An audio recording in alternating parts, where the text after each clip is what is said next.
A resident begins choking while eating and cannot speak. What should the CNA do first? A. Start CPR.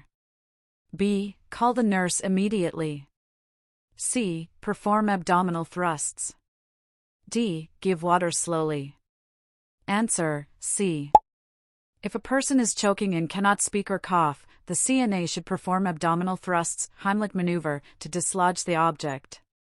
When assisting a resident to stand, the CNA should always A. Stand behind the resident and pull upward. B. Use a gait belt if indicated. C. Allow the resident to push off the bed unaided. D. Lift the resident quickly to prevent falls. Answer: B. Using a gait belt provides stability and helps reduce injury risk when assisting a resident to stand. A resident with diabetes says they feel shaky and dizzy. The CNA should A. Report the symptoms to the nurse immediately. B. Offer coffee or tea. C. Suggest they lie down and sleep. D. Take them outside for fresh air. Answer: A. These symptoms may indicate low blood sugar, and immediate reporting is necessary for timely medical intervention. When cleaning dentures, the CNA should first A. Soak them in hot water. B. Place a towel in the sink. C. Use hand sanitizer. D. Brush them dry. Answer: B. A towel or washcloth should be placed in the sink to prevent breakage if the dentures are dropped. A resident is newly admitted and seems anxious. The CNA should A. Ignore the resident unless they ask for help. B. Allow privacy and avoid conversation. C. Reassure them and explain routines. D. Call a family member to speak with them. Answer: C. Reassurance and orientation to the facility help reduce anxiety and promote comfort. A resident asks the CNA not to tell the nurse about a fall they had. The CNA should A. Respect the resident's privacy. B. Tell a coworker instead. C. Document the fall only. D. Report the fall to the nurse immediately. Answer: D. Any fall must be reported to ensure proper medical evaluation, even if the resident requests otherwise. Which of the following is a sign of dehydration? A. Moist skin. B. Frequent urination. C. Confusion and dry mouth. D. Increased appetite. Answer: C. Dry mouth and confusion are common symptoms of dehydration and require prompt attention. Before feeding a resident with dysphagia, the CNA should A. Offer large bites for efficiency. B. Check the care plan for dietary restrictions. C. Allow the resident to lie down. D. Give fluids quickly. Answer: B. Residents with dysphagia often require special diets or thickened liquids. Always check the care plan. The purpose of using a draw sheet is to A. Make the bed look tidy. B. Transfer the resident more easily and safely. C. Add extra comfort for the resident. D. Avoid using a lift. Answer: B. A draw sheet helps reposition or transfer residents while minimizing the risk of skin injury or strain. Which action is appropriate when providing catheter care? A. Tug on the catheter to remove debris. B. Clean from the meatus outward. C. Use hot water only. D. Skip perineal care. Answer: B. Cleaning from the urethral opening outward prevents bacteria from being pushed into the body. When charting care, a CNA must A. Record events after their shift. B. Use vague terms to protect privacy. C. Document only what they see or do. D. Skip documenting minor tasks. Answer: C. Documentation must be factual, accurate, and reflect only the care provided or observed. A resident refuses their bath. The CNA should A. Force the bath as it's required. B. Respect their decision and report to the nurse. C. Wait until they are sleeping to complete it. D. Threaten them with a report. Answer B. Residents have the right to refuse care, but the nurse must be notified to address the situation. What is the correct way to measure liquid intake? A. Estimate based on average. B. Use a measuring spoon. C. Use ml and record exact amounts. D. Ask the resident how much they drank. Answer C. Intake should be recorded in milliliters to ensure precise fluid monitoring. When transferring a resident from bed to wheelchair, ensure that A. The bed is at the highest level. B. The resident's feet dangle. C. The wheelchair is locked. D. The CNA pulls them directly. Answer C. The wheelchair must be locked to prevent movement during transfer and reduce fall risk.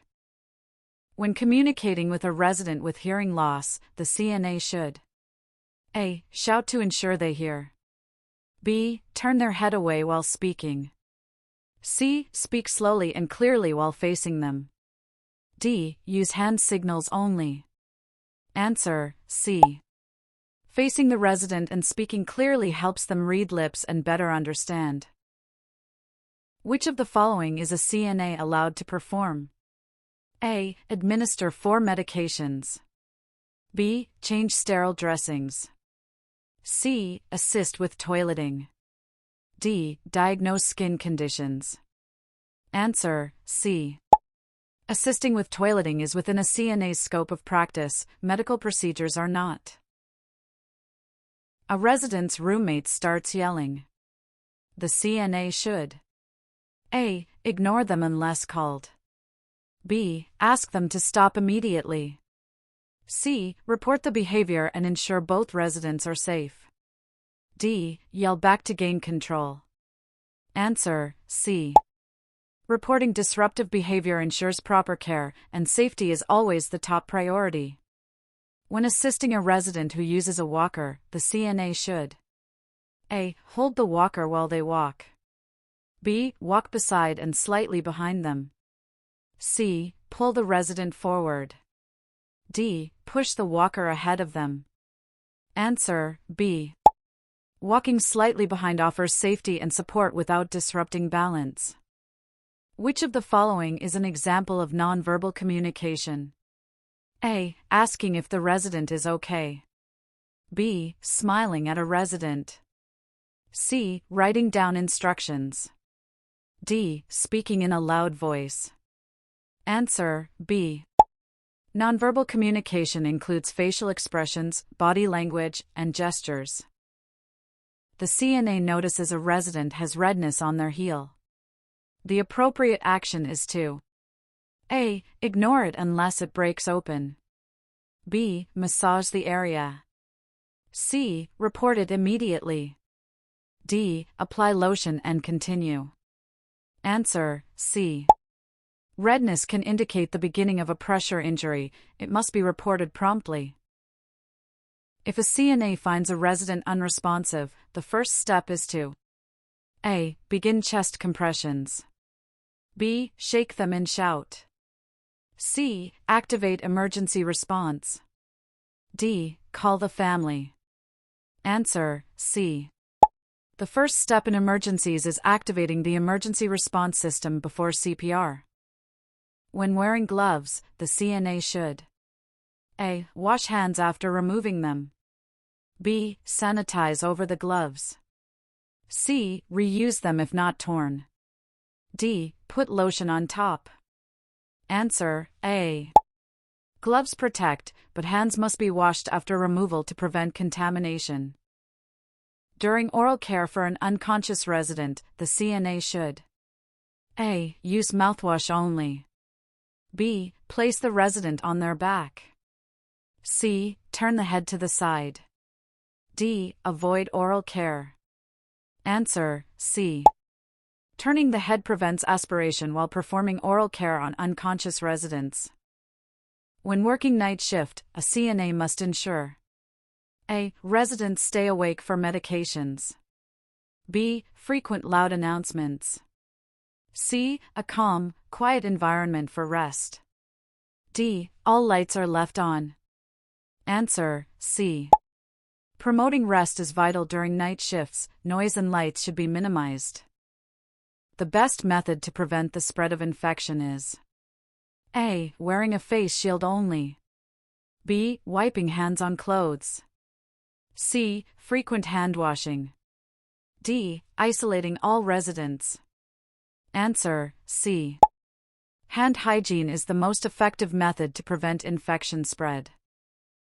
What should the CNA do if a resident suddenly becomes nonverbal but is alert and gesturing toward their throat? A. Offer water to help clear the throat. B. Leave to get the nurse immediately. C. Initiate the Heimlich maneuver. D. Wait to see if the resident improves on their own. Answer: C. Sudden inability to speak, especially if accompanied by gestures toward the throat, is a sign of choking. The Heimlich maneuver, abdominal thrusts, should be performed immediately to clear the airway. A resident under your care refuses to take a shower and says they feel cold.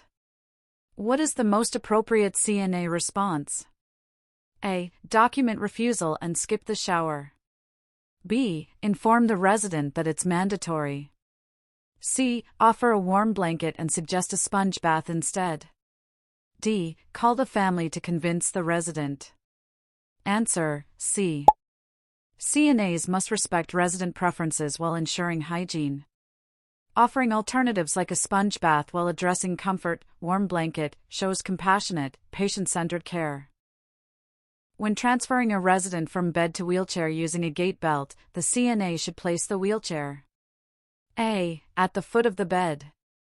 B. On the resident's weaker side. C. On the resident's stronger side. D. Anywhere, as long as it's close. Answer: C. Positioning the wheelchair on the resident's stronger side makes the transfer safer and easier, as the resident can better assist in the movement. A CNA overhears a coworker making inappropriate jokes about a confused resident. What is the best immediate action? A. Ignore the comment and focus on your tasks. B. Report the incident to the charge nurse. C. Tell the coworker to be more careful in public. D. Confront the coworker aggressively. Answer: B. Reporting unprofessional or abusive behavior to the supervisor is mandatory and protects the dignity and rights of the resident. It also ensures accountability. A resident with dementia keeps wandering toward the exit door. What should the CNA do to promote safety? A. Physically restrain the resident.